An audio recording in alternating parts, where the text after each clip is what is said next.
Zone केएलटी में आपका स्वागत है। आप देख रहे हैं एनसीईआरटी जोन केएलटी। जैसा कि हम कक्षा 10 के गणित विषयों का अध्ययन कर रहे हैं, जिसमें आज चैप्टर नंबर 7 निर्देशांक ज्यामिति अर्थात कोऑर्डिनेट ज्योमेट्री के बारे में हम अध्ययन करेंगे। आज ये वीडियो पूरा परिचय रहेगा। इस वीडियो से आपका एक बेसिक चीजें क्लियर होगी, फिर जाके हम क्या करेंगे, सारी चीजों को आगे का सवाल लगाएंगे।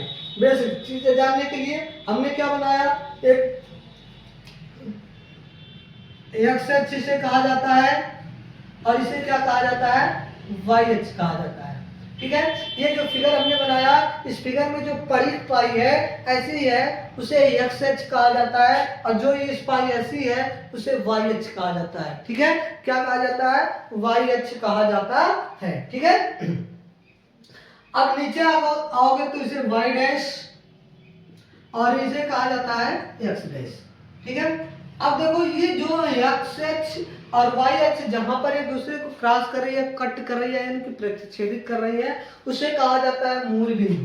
क्या कहा जाता है, आपको मूल बिंदु कहा जाता है। ठीक है, अब मूल बिंदु का निर्देशांक जो होता है, निर्देशांक का मतलब ये होता है निर्देशित करना, कोई भी चीज कहां पर स्थित है ये बताता है आपका निर्देशांक।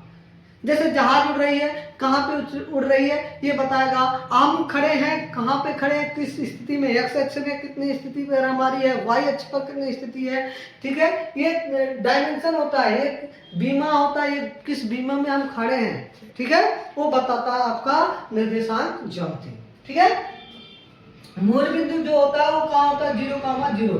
इसका निर्देशांक क्या होता है, 0,0 होता है। अर्थात यहाँ पर मूल बिंदु पर x भी 0 होता है, y भी क्या होता है, 0 होता है।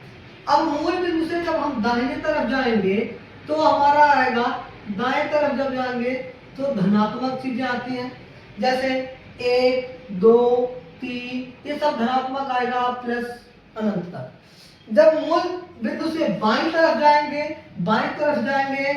लेफ्ट साइड आएंगे तो आपका आएगा ऋणात्मक। तो क्या आएगा, ऋणात्मक आएगा कब, जब हम बाईं तरफ जाएंगे, जैसे -1, -2, -3, -∞। इसी प्रकार मूल बिंदु से जब ऊपर जाएंगे, मूल बिंदु से कहां जाएंगे, ऊपर जाएंगे, तब क्या होगा, जब मूल बिंदु से ऊपर जाते हैं तब भी आपका होता है धनात्मक। ठीक है, और जब नीचे आएंगे, मूल बिंदु से नीचे आएंगे तब भी क्या आएगा, ऋणात्मक होगा। तब क्या होगा, ऋणात्मक होगा। अब सबसे पहले जान लो कि किसी भी बिंदु का निर्देशांक लिखने के लिए भुज और कोटि की आवश्यकता होती है। भुज और कोटि की आवश्यकता होती है। अब भाई दो शब्द आया, भुज और कोटि। भुज और कोटि ये क्या होता है, भुज क्या होता है और कोटि क्या होती है, ये आपको कैसे पता चलेगा। तो जो चीज एक्स अक्ष पर स्थित होगा, जो भी चीज एक्स अक्ष पर होगा उसे भुज कहा जाता है। इसे क्या कहा जाता है, भुज भी कहा जाता है एक्स अक्ष को। अच्छा, वाई अक्ष को क्या कहा जाता है, कोटि कहा जाता है। क्या कहा जाता है, कोटि कहा जाता है। तो निर्देशांक लिखने के लिए भुज और कोटि की आवश्यकता होती है, अर्थात भुज और कोटि हमें चाहिए। भुज किसे कहा जाता है, एक्स अक्ष वालों को कहा जाता है। कोटि किसे कहा जाता है, वाई अक्ष वालों को कहा जाता है। तो अब कैसे किया जाएगा, किसी वस्तु का, किसी बिंदु का निर्देशांक, किसी बिंदु का निर्देशांक में हम पहले क्या लिखते हैं, पहले भुज लिखते हैं, फिर क्या लिखते हैं, फिर कोटि लिखते हैं। पहले भुज लिखते हैं, फिर क्या लिखते हैं, कोटि लिखते हैं, अर्थात जो निर्देशांक निकल कर आएगा वो क्या आएगा, भुज कामा कोटि। भुज किसको कहते हैं, एक्स अक्ष को, और कोटि किसे कहते हैं, वाई अक्ष को। तो जो निर्देशांक निकल कर आएगा एक्स कामा वाई निकल कर आएगा। यहां तक आपका एकदम बेसिक चीजें हम बता रहे हैं, ये चीजें अगर आ गया तो आप उड़ा दोगे, यूं चुटकियों में निर्देशांक ज्यामिति खत्म कर दोगे। ठीक है, तो भुज और कोटि क्या हो जाएगी आपका, इसका हो जाएगा, यानी कि एक्स अक्ष और वाई अक्ष हो गया। अब हमारा आ गया कि यहां तो देखो भुज प्लस है, भुज में अभी दाहिने तरफ जा रहे हैं प्लस, ये अब देखो एक हिस्सा, दो हिस्सा, तीन हिस्सा, चार हिस्सा, ये चार भागों में बटा है। कितने भागों में बटा है, चार भागों में बटा है। इस चारों भागों को क्या कहा जाता है, इस पहले भाग को कहा जाता है प्रथम चतुर्थांश। क्या कहा जाता है, प्रथम चतुर्थांश। प्रथम चतुर्थांश, चतुर्थांश का मतलब क्या होता है, चतुर्थ मतलब चार, अंश मतलब भाग, जिसके चार भाग हो उसी को चतुर्थांश कहा जाता है। ये प्रथम भाग, ये द्वितीय भाग, ये तृतीय भाग, ये चतुर्थ भाग। चतुर्थांश, प्रथम चतुर्थांश यानी कि चारों स्थान में से पहला, ये चारों स्थान का दूसरा, ये चारों स्थान का तीसरा, ये चारों स्थान का चौथा, तो इसे कहा जाता है चतुर्थांश। अब प्रथम चतुर्थांश में जो क्या होता है, x प्लस होता है और y भी क्या होता है, प्लस होता है। x भी प्लस होता है, y भी प्लस होता है। तो अगर x का मान और y का मान दोनों धनात्मक है तो वो जो वस्तु रहेगा किस स्थिति में रहेगा, प्रथम चतुर्थांश में स्थित रहेगा। ठीक है, इसी प्रकार द्वितीय चतुर्थांश में, द्वितीय चतुर्थांश में जो है x क्या होता है, ऋणात्मक होता है, y क्या होता है, धनात्मक होता है। y का मान क्या होगा, धनात्मक होगा और x का मान ऋणात्मक होगा, तो उसे कहा जाएगा द्वितीय चतुर्थांश में है, अर्थात वह बिंदु द्वितीय चतुर्थांश में।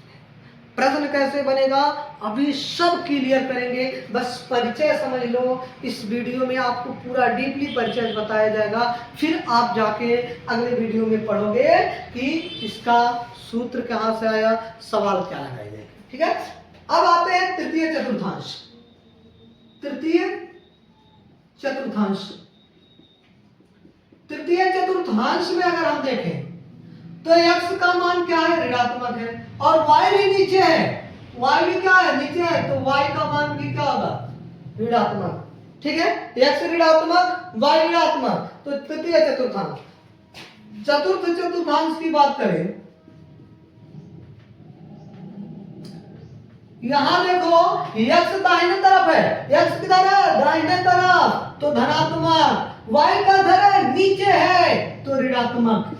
ठीक है, y किधर है, ऋणात्मक। एक बार स्क्रीनशॉट ले लीजिए, इसका स्क्रीनशॉट ले लीजिए फटाक से, फिर बात करते हैं। चलिए, हम आशा करते हैं आप लोगों ने स्क्रीनशॉट ले लिया होगा। अब बात करते हैं भाई कि अगर कोई वस्तु, कोई बिंदु क्या हो,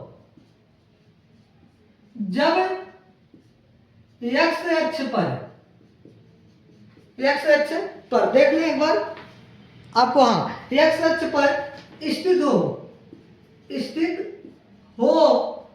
तो उसका निर्देशांक क्या होगा, जब कोई वस्तु आपको दे देगा सवाल में कि फलाना बिंदु x अक्ष पर स्थित है तो उसका मान निकालो, y अक्ष पर स्थित है तो उसका मान निकालो। तो कोई बिंदु जब x अक्ष पर स्थित रहेगा तो उसका निर्देशांक क्या होगा, x, 0, अर्थात y का मान सदैव 0 रहेगा जब x अक्ष पर स्थित रहेगा। x अक्ष पर स्थित बिंदु का मान हमेशा सदैव y 0 होगा। इसी प्रकार जब बिंदु कहां हो, जब बिंदु y अक्ष पर स्थित हो,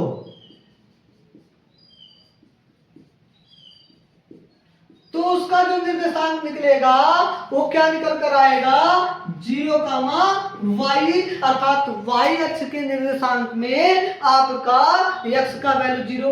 y अक्ष का मतलब क्या होता है, ये चीज यहां पर स्थित है, यहां पर स्थित का मतलब x अक्ष पर नहीं है, सीधा सीधा वो y पर ही पड़ा हुआ है, तो उसे y अक्ष कहा जाएगा। जब कोई चीज x अक्ष पर भी है, y का वैल्यू 0 मतलब x अक्ष स्थित का मतलब x पर है, y का कोई मान नहीं ले रहा है, तो उसे क्या कहा जाएगा, x अक्ष। ठीक है, तो इतनी बात आप ले लीजिए। एक बार इसका क्या कर लो, स्क्रीनशॉट ले लीजिए। क्या ले लीजिए, स्क्रीनशॉट ले लीजिए। ठीक है, अब स्क्रीनशॉट ले लिए, चलिए अच्छी बात है।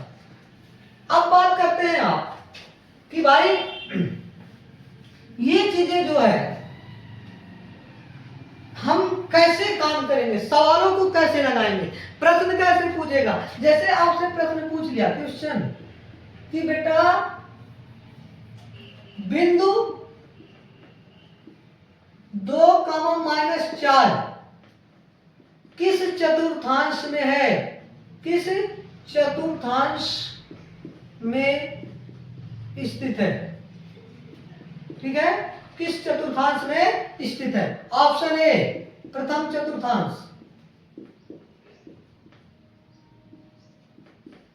ध्यान से सुनिएगा, बी द्वितीय, सी तृतीय, डी चतुर्थ।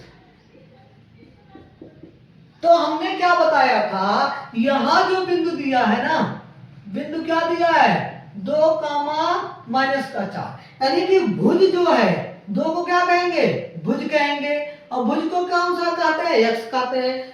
-4 को क्या कहेंगे, कोटि कहेंगे। क्या कहेंगे, कोटि कहेंगे, इसे y कहा जाता है। अब हमने कहा भुज प्लस यानी कि x प्लस हो, y क्या हो, माइनस हो, तो किस चतुर्थांश में होता है, यही तो था। यहाँ चतुर्थांश था, x भी प्लस था, y भी प्लस था। यहाँ क्या था, x माइनस वाई प्लस, यहाँ क्या था, दोनों माइनस, यहाँ x प्लस था और y माइनस था, अर्थात ये चतुर्थांश में है। आपका option D is right answer. तो इस तरीके से प्रश्न पूछेगा आपके पेपर में। अब बात करेगा भाई कि आपके पेपर में क्या क्या आ सकता है, इस चैप्टर में हमें पढ़ना क्या है, उसके बारे में हम बात करते हैं। ठीक है, ये तो थोड़ा रहा एकदम बेसिक चीजें पूछ लेता है। मूल बिंदु का निर्देशांक क्या होता है, तो मूल बिंदु का निर्देशांक 0, होता है। ठीक है, x अक्ष पर स्थित वस्तु बिंदु का निर्देशांक क्या होता है, तो x, 0 होता है। y अक्ष पर स्थित बिंदु का निर्देशांक क्या होता है, तो 0, y होता है। ये सब आपको पूछ लेता है। पहला चीज हमें क्या पढ़ना है, दो बिंदुओं के बीच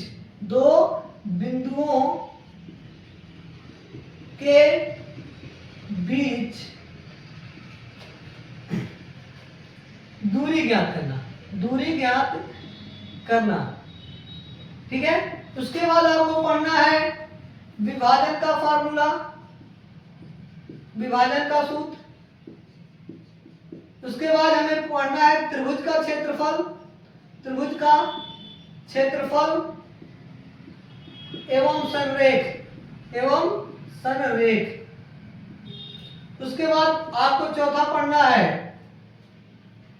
हाँ इसी समय संरेख भी आ जाएगा, और चौथे में आपको असल तो समदूरस्थ, समतिरस्थ, ये वाली चीजें पढ़ सकते हो। ठीक है, ये मुश्किल से आपको ये 3 चीजें पढ़नी है। ठीक है, दो बिंदुओं के बीच की दूरी ज्ञात करना, विभाजन का सूत्र और क्षेत्रफल, त्रिभुज का क्षेत्रफल। तो अगर कल वाले वीडियो में हम बात करेंगे दो बिंदुओं के बीच दूरी कैसे ज्ञात करेंगे, उसका फार्मूला कैसे आएगा, कहां से आएगा, इसके बारे में हम अध्ययन करेंगे। तो कैसी लगी आपको वीडियो, एक बार कमेंट करके जरूर बताएं। अगर वीडियो आपको अच्छी लगती हो तो लाइक कर दें, चैनल को सब्सक्राइब करना ना भूलें। धन्यवाद।